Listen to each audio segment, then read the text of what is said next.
sidewalk, a parking lot, and the garbage all have in common? I can tell you. They probably all contain a penny. Or pennies. We throw away pennies all the time. But why is this the case? Certainly Abe Lincoln wasn't that terrible of a president. Is it because we find pennies to be worthless commodities?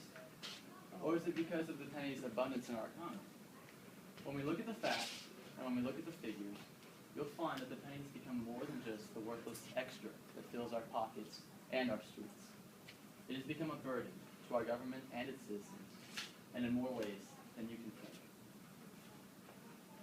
For instance, take the cost production of a single penny. In 2005, it cost the U.S. Mint, according to their own website, usmint.gov, approximately 0.97 cents to produce just 1 penny.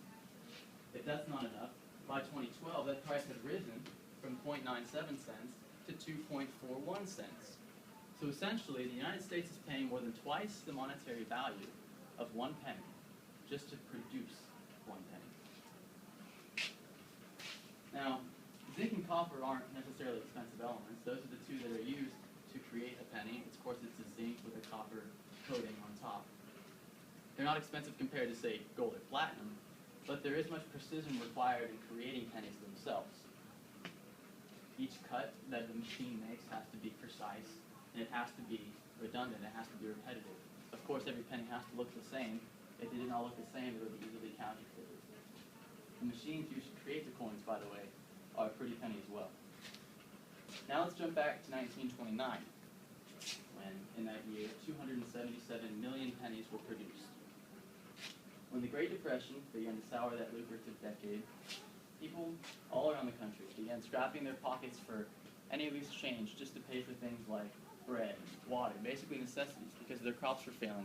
Things were getting a little out of hand at home, and so they had to go to the markets to buy the food and to buy the water that they couldn't make themselves. The problem with that was, during that year, the penny production that they were solely relying on at that time, one of the only times in U.S. history that we needed a penny, was actually decreasing. In fact, by 1933, penny production had fallen from the original 277 million to a mere 19 million. Compare that to the 150 million population that we had in our country at the time. Even further, the nickel, dime, and quarter productions in that same year, 1933, had come to complete standstills. Not a single coin of any of these denominations was made during that year. So at the one time the United States actually needed the penny, we actually needed coins for things just to get by, they weren't even being produced. So what then is the purpose of the penny? I have a poster here I want to show you. This is a more current example of what's going on. From 2004, all the way here on the left side of the graph, to 2012, I have the production rates of each of the 4 major coin denominations that we have. The penny on top is the red, then we have the quarter, which is an orange, the dime, which is the green, and the nickel, which is the purple. If you don't know, maybe your parents do know, but the first recession that we experienced as a country in the 21st century occurred in 2001. Stock market crash, we had loans that were not paid for, houses were foreclosing. Of course, everything kind of went down the drain, right? So we had a very large population of our country that was going unemployed. When we started to recover from that recession, right, we got up to our peak here. It's kind of funny because it follows the coin production chart as well.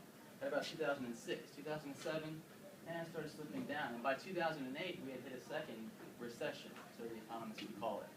And so I want you to see here that in 2009, when unemployment had reached its highest rate since the 21st century had begun, the unemployment rate, by the way, was 10.2%, penny production, along with every other coin production, had dropped by at least 200%.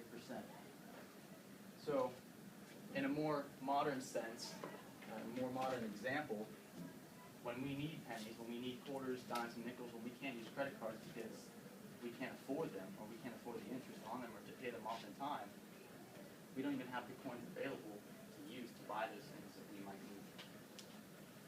Now, some might try to take a stand for the less fortunate. based on a businessweek.com website. That's a very credible economic policy website. A contributor wrote, "A penny can go a long way for some." Let me show you why that's not the case. I'll give you two examples here. With 1 cent, 1 penny, you could afford to buy enough gasoline for your car to allow it to go on average maybe 89 feet.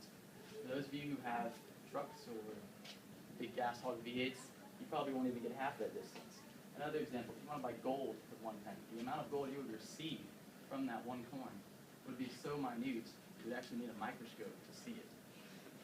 Now, don't worry, charity organizations and our government itself is funding all of these different groups and basically companies who help the poor. They help the ones who are less fortunate, who may not have a job at the time, or who are maybe just getting by.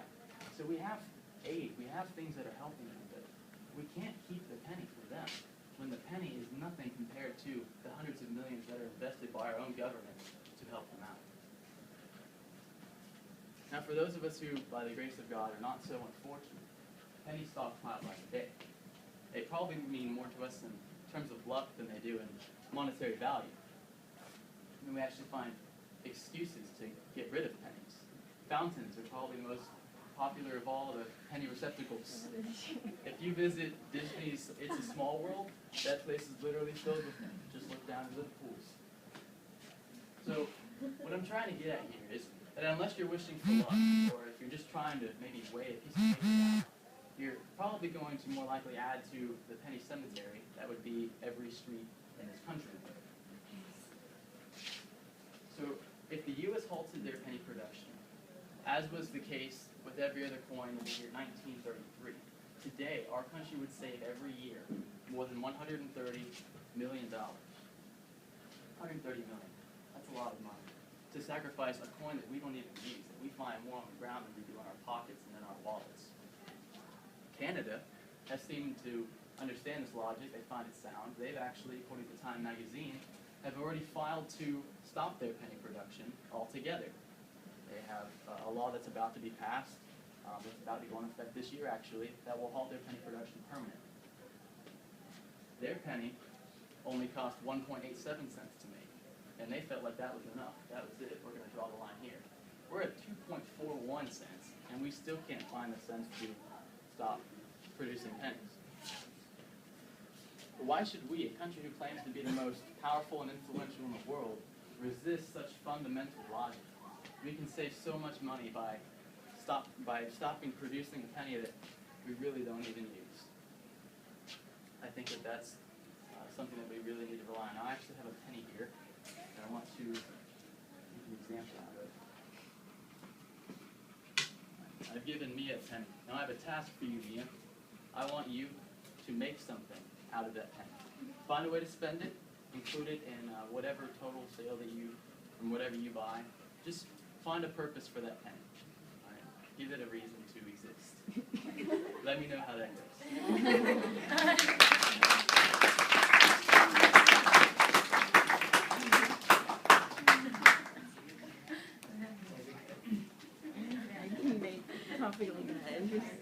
Yeah, he did.